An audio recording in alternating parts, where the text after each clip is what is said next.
Alors dans cette deuxième vidéo du chapitre 10, on va voir le comportement maintenant d'un circuit électrique qui contient un condensateur qu'on a donc présenté dans la vidéo précédente. Donc on a vu que ce condensateur était fait de deux armatures, que ces armatures pouvaient accumuler des charges. Donc justement maintenant on va voir dans un circuit électrique comment ces charges peuvent s'accumuler progressivement sur les armatures, ou bien à l'inverse comment ces charges peuvent s'enlever des armatures si on leur propose un circuit justement pour partir.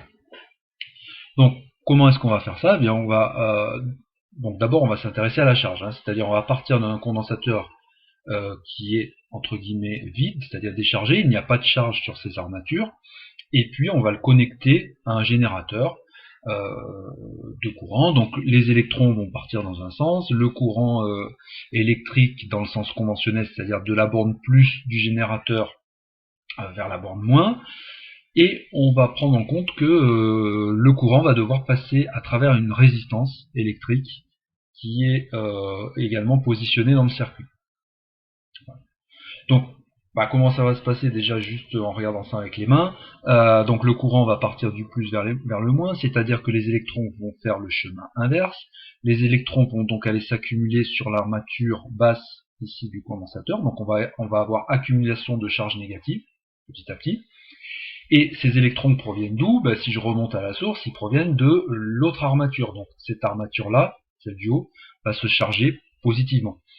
Et ça va se produire tant que le générateur est assez fort pour arracher des électrons sur l'armature du haut et les envoyer sur celle du bas.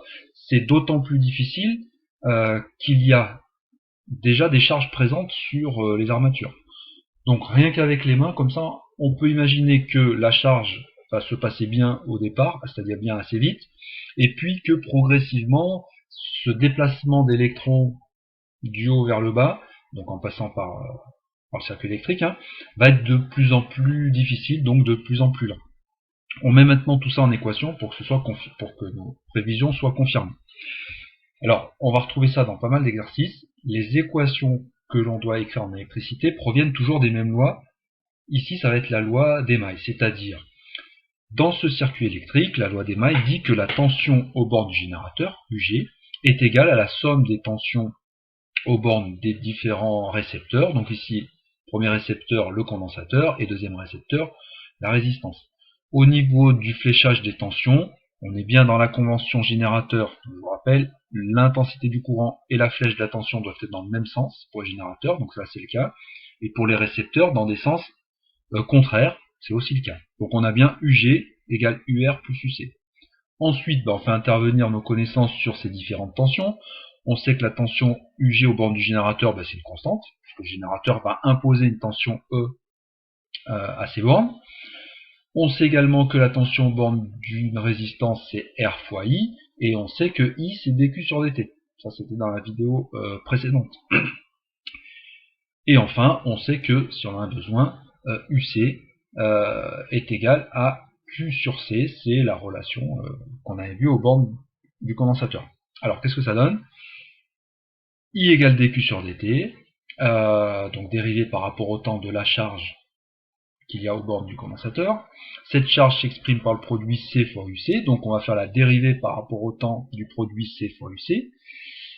Comme C est une constante, on est sur une dérivée qui ressemble à la dérivée de A fois F en maths.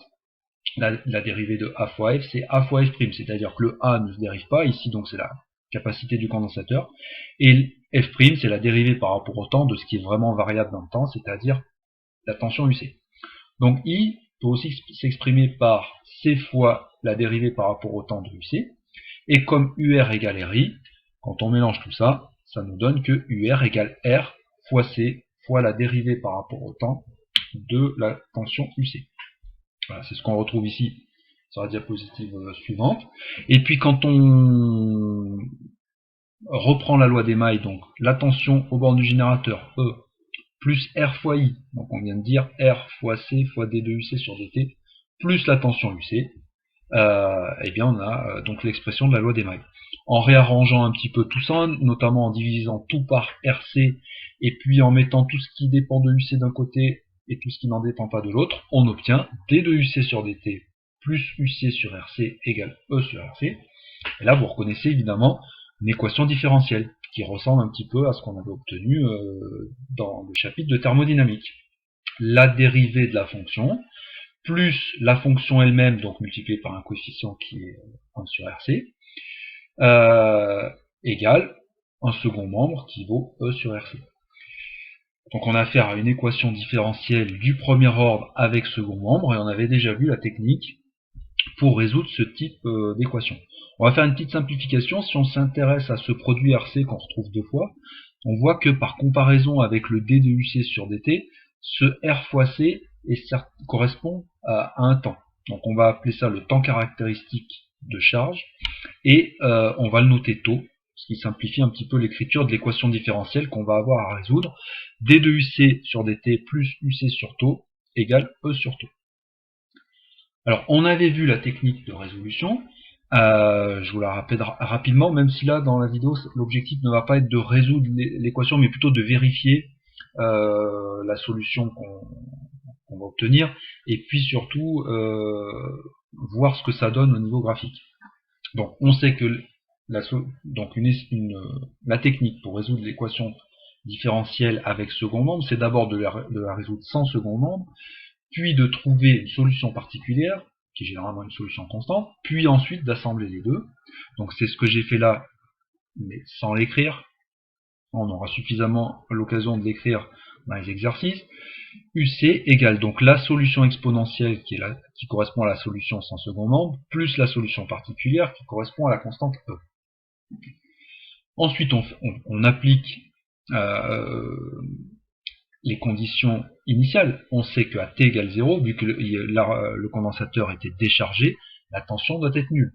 Donc il va falloir que lorsque je fais t égale 0, c'est-à-dire exponentielle 0, 1, A fois 1 plus E, ce soit égal à 0. Ben ça veut dire que A égale moins E, et finalement, la solution complète est UC de t égale E, facteur de 1 moins exponentielle moins t sur tout.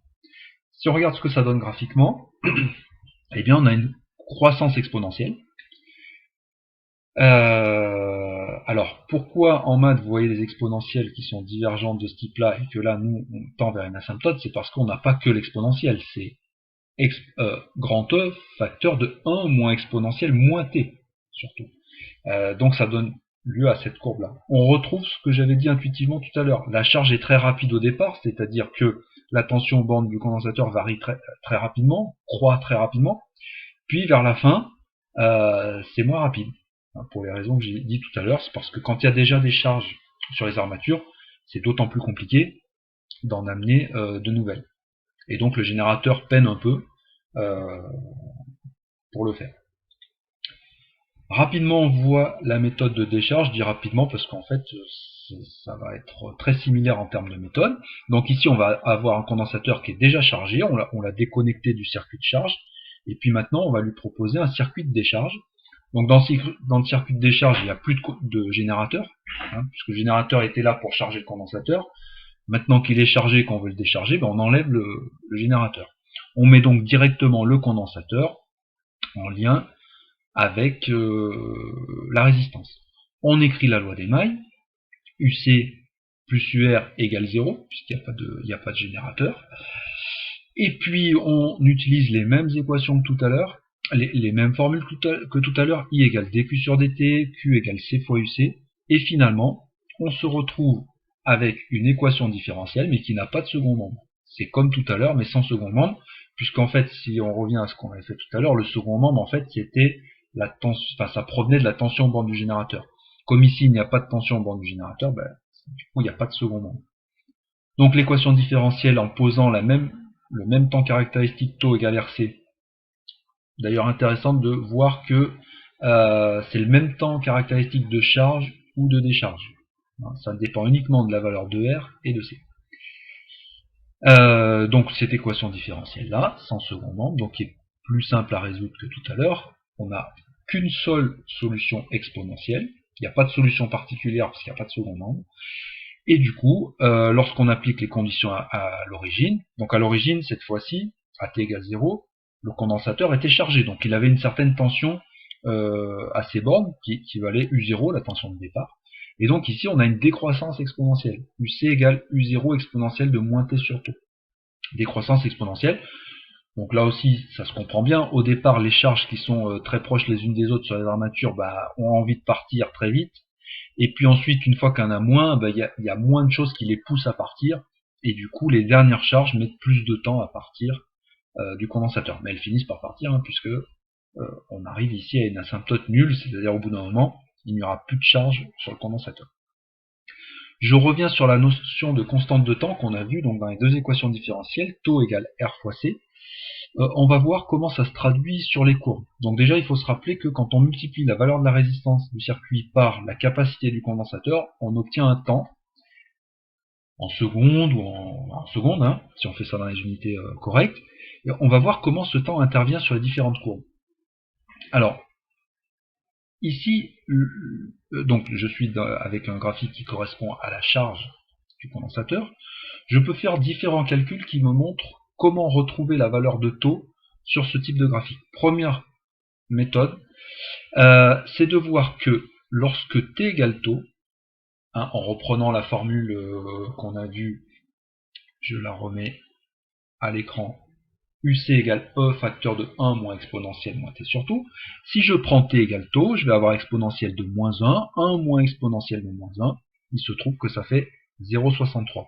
Ça veut dire que lorsque le temps taux s'est écoulé, le condensateur s'est chargé à 63% de sa charge maximum. Donc si on voit ici, au niveau de l'asymptote, la charge maximum à travers donc la tension maximale U, qui correspond généralement au générateur, j'aurais pu mettre également E ici, et si je prends 63% de cette valeur maximum, eh bien, par lecture graphique, je vais pouvoir trouver la valeur de taux. La première méthode. Deuxième méthode pour trouver taux, c'est de tracer la tangente à l'origine. Et la tangente à l'origine va couper l'asymptote, qui correspond à la charge finale, également en t égale taux. Donc ici, ça me confirme que taux sur le graphique de temps est ici, et je remarque que la charge va prendre à peu près, donc si je reporte cet intervalle-là taux plusieurs fois, je vois qu'il va falloir que je reporte au moins 5 fois, voire peut-être même 6 fois, pour considérer que la charge est finie. Donc, on considère qu'un condensateur va mettre à peu près 5 ou 6 taux pour se charger complètement, avec taux égale RC. Donc ça permet, si on a envie, je parlais dans la vidéo précédente de temporalité sur le comportement du circuit électrique, on peut justement contrôler cette temporalité à travers ce temps caractéristique taux. Même chose pour la décharge. Si je reprends la formule de décharge et que j'applique T égale taux, exponentielle de moins 1, du coup, ça va faire 0,37, c'est-à-dire 37%. C'est évidemment le complémentaire du 63% de tout à l'heure. Là, je peux dire que à la décharge, lorsque un temps taux s'est écoulé, le condensateur n'est plus chargé qu'à 37% de sa charge initiale. Ça me permet de trouver taux. Et puis la méthode de la tangente à l'origine qui fonctionne aussi. Si je trace la tangente à l'origine, elle coupe l'axe des temps pour t égale taux. Je remarque également que la décharge va prendre aussi 5 ou 6 taux pour ce faire.